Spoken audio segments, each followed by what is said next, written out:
प्रणाम। युग प्रधान आचार्य सम परम पूज्य पन्यास प्रवर श्री चंद्रशेखर विजयजी महाराज साहेब ना शिष्य परम पूज्य पन्यास श्री जयभूषण विजयजी महाराज साहेब प्रेरित वंदे शासनम ગ્રુપ આપની સામે પ્રસ્તુત કરે છે જયવંતુ જીન શાસનમ। તો ચાલો નિહાળીએ વર્તમાનકાલીન વિશિષ્ટ શ્રાવક શ્રાવિકાઓના અદ્ભુત અનુપમ અને અવિસ્મરણીય પ્રસંગો। આજે વાત કરવી છે બોરીવલીના રમેશભાઈની। ત્રણ પુત્રો પુત્રવધુ અને 7 જેટલા પ્રપુત્રો, બહોળો પરિવાર, માત્ર સંસ્કારી જ નહીં ધર્મી પરિવાર। રમેશભાઈનો દબદબો ભારે, એમના પ્રત્યે પરિવારના દરેક સભ્યોને આદર બહુમાન ભાવ પણ ભારે।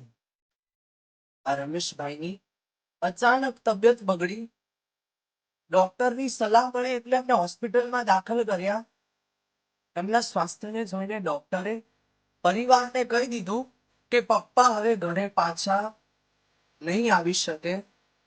અને ત્રણેય પુત્રોએ પપ્પા પાસે જઈને પૂછી લીધું, પપ્પા જવાનો સમય આવી ગયો છે, મનમાં કોઈ અજંપો?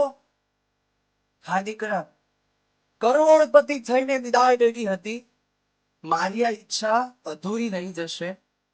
અરે પપ્પા જવાના સમય પૈસાના અભરખા? અને હવે પપ્પાનો જવાબ સાંભળવા જેવો છે। ના દીકરાઓ, તમને ગેરસમજ થાય છે।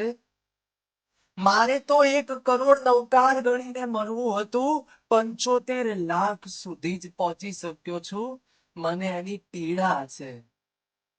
પપ્પાનો આ જવાબ સાંભળી પુત્રો ગદગદિત થઈ ગયા અને પુત્રોએ પપ્પાને વચન આપ્યું, પપ્પા ચિંતા નહીં કરો, બાકી રહેલા 25 લાખ અમે ગણી આપીશું। રમેશભાઈએ પુત્રોના વચન સાંભળી શાંતિથી વિદાય લીધી। ખરેખર જેને શાસનમાં આવા શ્રાવક શ્રાવિકાઓને જોઈને હૃદયમાંથી એક જ ઉદ્ગાર સરી પડે છે, અહો જીન શાસનમ, જયવંતુ જીન શાસનમ। પ્રણામ।